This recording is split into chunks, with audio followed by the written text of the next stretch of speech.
Et je sais que, comme Hébreu dit, Dieu n'est pas injuste pour oublier votre travail. Et il vous le rendra. Alléluia, Alléluia, Alléluia, Alléluia, Alléluia, Alléluia, Alléluia, Alléluia, Alléluia,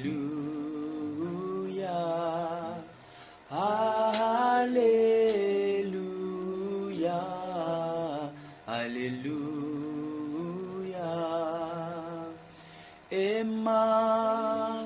Emmanuel, Emmanuel, Emmanuel, Dieu parmi nous, Emmanuel,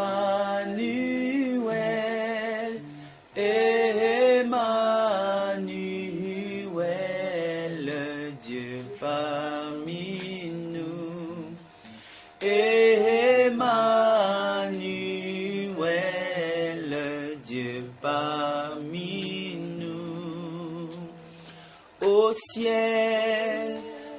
ciel les anges, au ciel les anges, au ciel les anges te louent, t'adorent, au ciel les anges te louent, t'adorent, en disant, te louent, t'adorent,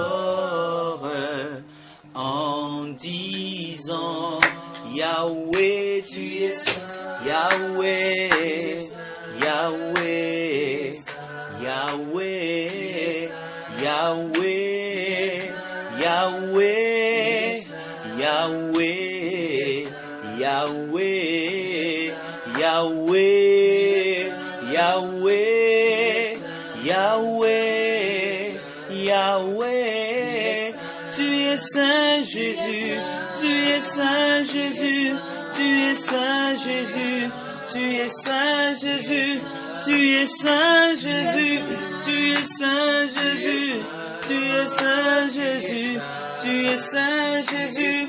Ce soir nous chantons ta sainteté. Oh, tu es Saint Jésus, tu es Saint Jésus, tu es Saint Jésus, tu es Saint Jésus, tu es Saint Jésus, tu es Saint Jésus, tu es Saint Jésus.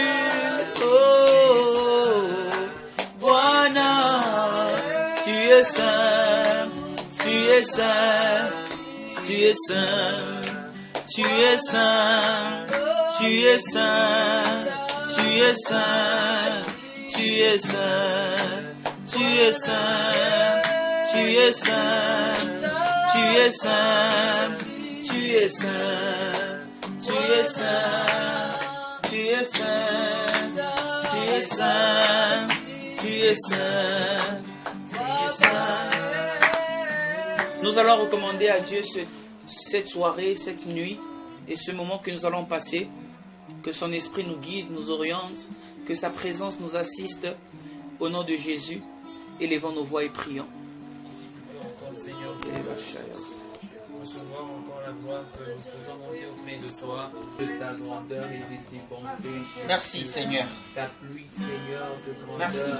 Tomba sur nous et nous sommes devenus. C'est au nom de Jésus que nous avons prié avec action de grâce et nous disons Amen. Amen. Ouvrons nos Bibles dans Actes, chapitre 1er, du 14e au...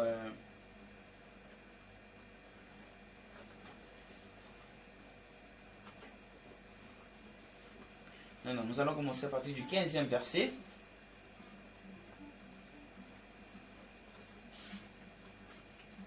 Du 15e au 17e verset. Et puis après, nous allons lire toujours dans le même livre de Actes des Apôtres. Chapitre, cette fois-là, le chapitre 4.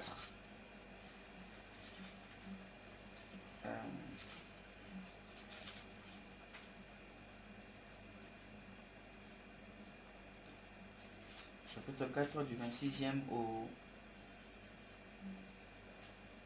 28e verset. Pourquoi j'ai choisi les livres des... C'est vrai, nous allons lire aussi Genèse chapitre 33, où on parle de la vocation de Bethsalel. Mais pourquoi j'ai commencé par le livre des Actes des Apôtres? Parce que vous savez, les Actes des Apôtres commencent avec les actions des personnes qui ont compris la mission que Christ leur avait recommandée. Amen. Ils sont sortis d'un niveau de disciples pour être des maîtres aussi. Ils sont passés de la théorie à la pratique. Alléluia. Ils sont passés d'un système à un autre. Et ce soir, je nous parle des inévitables rencontres d'un appelé. Premier point, l'opposition positive. Alléluia. Je parle des inévitables rencontres d'un appelé. Premier point, l'opposition positive. Alléluia. Et Dieu a fait grâce à ce que nous soyons dans un milieu tel que nous sommes là. Chacun est appelé. Et chacun a un appel spécifique. Et dans mon cœur, je suis très convaincu que les particularités que nous avons telles que nous sommes là sont complémentaires et forment un tout. Alléluia. Et je ne voudrais pas seulement ici faire allusion à un ministère de prédication, à un ministère, je ne sais pas moi, de prophétie ou d'apostolat, mais c'est un ministère dans son sens large. Parce que le même Dieu qui établit les prophètes, c'est le même Dieu qui établit aussi les rois. Alléluia. Mais c'est aussi pour nous préparer à ce qui nous attend. Ce qui nous attend, c'est quoi? C'est PF School. Bien aimé dans le Seigneur, je vais nous dire une vérité. Ce que nous allons commencer avec PF School, c'est quelque chose de très important pour le corps de Christ.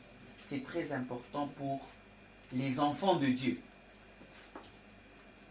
C'est très important. C'est une lumière que Dieu veut manifester dans la société louchoise, et affecter la société congolaise, la société du monde entier. Et je crois de tout mon cœur,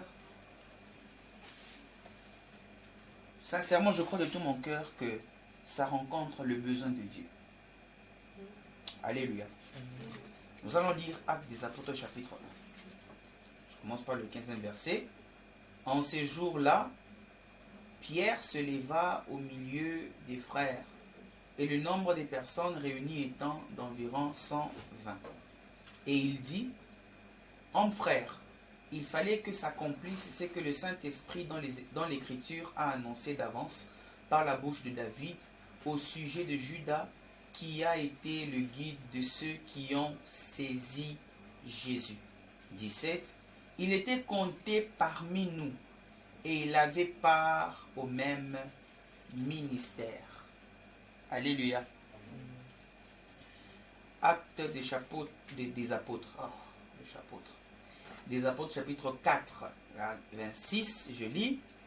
Les rois de la terre se sont soulevés et les princes se sont ligués contre le Seigneur et contre son roi. En effet, contre ton saint serviteur Jésus que tu as oint, Hérode et Ponce Pilate se sont ligués dans cette ville avec les nations et avec les peuples d'Israël pour faire, retenez bien, pour faire tout ce que ta main et ton conseil avaient arrêté d'avance. Pour faire tout ce que ta main et ton conseil avaient arrêté d'avance. Pour faire tout ce que ta main et ton conseil avaient arrêté d'avance. Bien-aimé dans le Seigneur, en lisant ces écrits, sincèrement en tant qu'humain, vous ne voyez pas une certaine contradiction dans la volonté de Dieu. Comment se fait-il que celui qui devait sauver l'humanité devait mourir? Comment se fait-il que les apôtres, Christ a dit même lui-même de son vivant à Pierre, tu es Pierre, et tu es Simon et sur cette pierre, je bâtirai mon église et les portes du séjour des morts ne prévaudront point contre elle. Mais l'église a été persécutée. Lorsque nous lisons les parcours de l'église dans les actes des apôtres, elle a été persécutée. Et même dans la persécution, la Bible nous déclare par la réaction des apôtres qu'ils sont sortis heureux. Parce qu'ils se disaient qu'ils ont été trouvés dignes d'être fouettés à cause du nom de Jésus. C'est écrit dans l'Acte des Apôtres, chapitre 5, je crois, 5 ou 6. Comment, en tant qu'humain, sincèrement, cela semble être contradictoire par rapport à la volonté de Dieu. Dieu dit que, par Jésus-Christ, il dit que les portes du séjour des morts n'auront pas le dessus sur l'Église. Si on peut seulement s'arrêter à cette déclaration, on a l'impression que l'Église est souveraine. Elle est pleine de puissance, pleine de pouvoir. Il n'y a aucun obstacle. Elle marche en conquérante. Mais les mêmes apôtres qui ont passé, s'il vous plaît, 50 jours d'attente de la promesse de l'expérience du Saint-Esprit. Et le 50e jour, ils ont parlé en langue, ils ont parlé des merveilles de Dieu. Et le même jour, Pierre s'est levé, il a prêché et 3000 personnes ont donné leur vie à Christ. Mais ces mêmes personnes qui ont fait ces prodiges se sont vues fouettées, se sont vues enchaînées, se sont vues emprisonnées. Et plus tôt dans Jean 16, Jésus était en train de dire ceci. Ils vous excluront des synagogues. Ils vous livreront. Et en faisant cela, ils croiront rendre à Dieu un culte raisonnable. On peut se poser une question facile. Comment est-ce que Jésus, tu nous envoies et tu dis que nous allons vaincre? Nous ne combattons pas pour la victoire, mais dans la victoire, c'est ça, non? Et nous sommes plus que vainqueurs, n'est-ce pas? La Bible dit même que et la victoire qui triomphe du monde, c'est votre foi. Mais comment est-ce que nous rencontrons, au-delà de tous ces bénéfices que nous avons, que la parole de Dieu nous offre? Jésus lui-même a dit qu'il vous est avantageux que je m'en aille, sinon le consolateur ne viendra pas. Il est venu le consolateur, mais on nous fouette. Le consolateur est là, mais on nous enferme. Alléluia.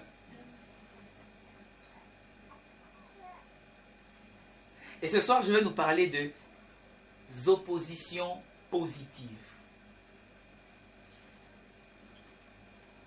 Ce sont des réalités qui ne manquent jamais sur le parcours d'un vrai appelé. L'opposition, mes frères, c'est quelque chose de très important pour la mission. Alléluia. Parce que, regardez ce que la nature nous enseigne. Cette maison où nous sommes, par exemple, c'est un bel exemple. Le terrain sur lequel cette maison est établie n'était pas susceptible à ce que cette maison soit construite dessus.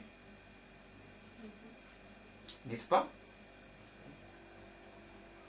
Nous supposons qu'il y avait de l'herbe ici. Nous supposons que le terrain n'était pas plat. Nous supposons qu'il y avait des pierres, il y avait des monticules, il y avait des hauteurs. Mais quand le constructeur a eu une vision de construire ici, il a fallu égaliser le terrain, creuser la fondation et puis construire. Alléluia. Souvent, les oppositions se présentent comme étant les obstacles, les empêchements à établir la vision que nous avons. Mais en réalité, cela nous permet aussi de manifester les potentialités que nous avons pour établir la dite vision. Alléluia.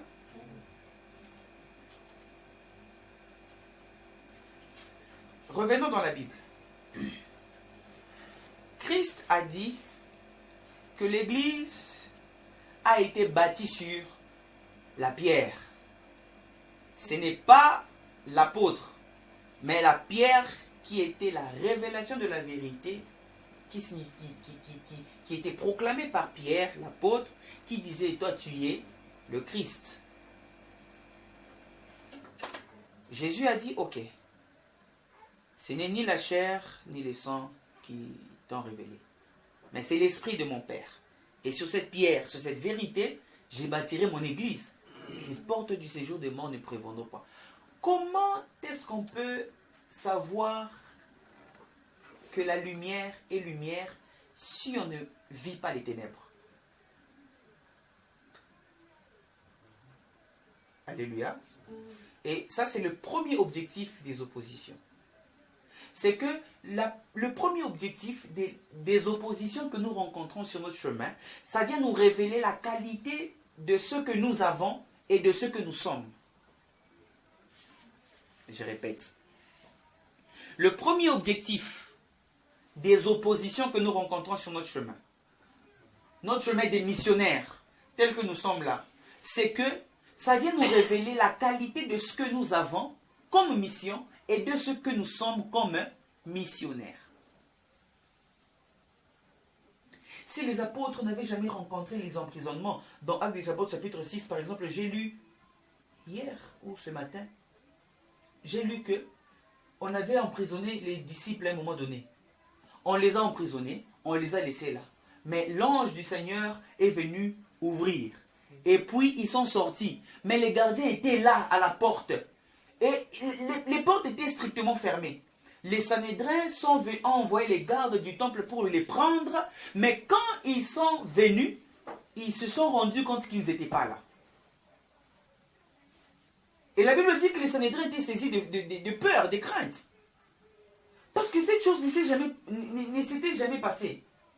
Mais s'ils n'étaient pas arrêtés, s'ils n'étaient pas fouettés, on n'allait jamais savoir que le christianisme était puissant, était capable de transporter des personnes en prison sans consulter les portes. Alléluia. Les oppositions viennent révéler la qualité de ce que nous avons et de ce que nous sommes.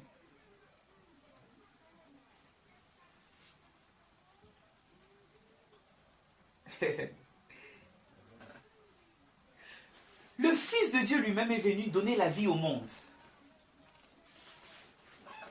Mais celui qui devait donner, ou le donateur de la vie, a connu la mort. Mais ce n'est pas pour que la mort soit glorifiée. C'était pour que la mort soit vaincue. Parce que la Bible dit qu'il est descendu dans les régions inférieures. Il a évangélisé. Et à sa résurrection, il est ressuscité avec les corps des saints qui étaient morts. C'est Matthieu qui nous rend ce témoignage. Alors, il fallait qu'il rencontre la mort pour vider la mort de sa puissance de mort. Alléluia. Amen. Il est important que nous rencontrons les oppositions. Souvent, les prières de dire que Dieu enlève les obstacles sur notre chemin. Deux fois, ce n'est pas des prières pour les adultes spirituels. Alléluia. Ce n'est pas une prière pour les adultes spirituels. Parce que dans les difficultés que nous rencontrons sur notre chemin, cela nous permet de nous évaluer. Et c'est une occasion et une opportunité aussi de nous manifester. L'avantage d'un appelé de Dieu, c'est qu'il a la volonté de Dieu et l'Esprit de Dieu pour accomplir la volonté de Dieu. Hein? Les avantages d'un appelé de Dieu, c'est qu'il a la volonté de Dieu et l'Esprit de Dieu pour accomplir la volonté de Dieu. La première volonté qu'il a de Dieu, c'est la mission qu'il a. L'Esprit de Dieu vient en renfort pour fournir les éléments d'accomplissement de la volonté de Dieu. Et la volonté de Dieu qui va accomplir, c'est cette volonté de Dieu que tout le monde ne voit pas sauf lui. Et il doit faire montrer à tout le monde cette volonté de Dieu. C'est comme ça que nous, particulièrement dans PF, on dit que nous sommes appelés pour préparer au Seigneur un peuple bien disposé. Nous devons donc voir ce que tout le monde ne voit.